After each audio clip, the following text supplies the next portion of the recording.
Claude, alors tu vas nous expliquer toutes les manifestations qu'il y a eu aujourd'hui à Montréal, et elles étaient nombreuses.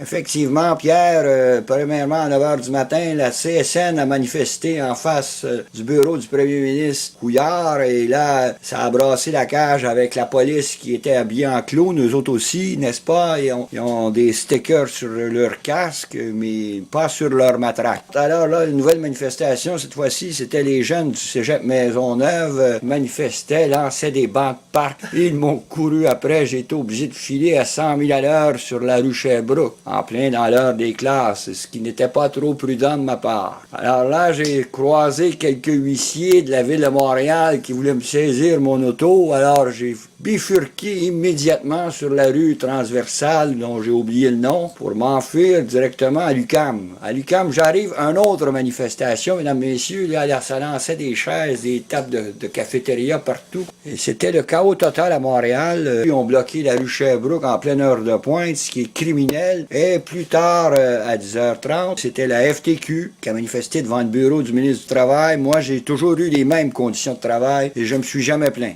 Oui, mais regarde ce qui t'arrive, tu n'as jamais négocié tes conventions collectives et tu as négocié pour ton propre chef, et voilà ce que tu mérites. Et là, Pierre va t'avouer bien franchement que j'ai senti du pot pendant la manifestation. J'ai parti en courant me cacher pour ne pas sentir cette odeur insoutenable. Les jeunes manifestent. Ils veulent tout de suite une maison, une auto. Ils veulent 35 $ de l'heure en commençant à travailler et pas commencer comme moi et plusieurs auditeurs du 6,90 au bas de l'échelle. Alors ça, c'est criminel. À midi, les infirmières ont sorti de leurs hôpitaux respectifs, les CHSLD, tout ça, pour manifester dans la rue. Et il y en avait certaines qui lançaient des couches sur les autos de police, des couches pleines de 23 livres. Les personnes âgées, ils ne mangent pas très bien à ce que je sens. Alors là, à 3 h, je me suis dirigé vers le parc Émilie-Gamelin, un parc de drogués, de prostitution et de tout ce qui se passe à Montréal de plus lugubre. Ils ont passé devant l'îlot voyageur qui est à l'abandon.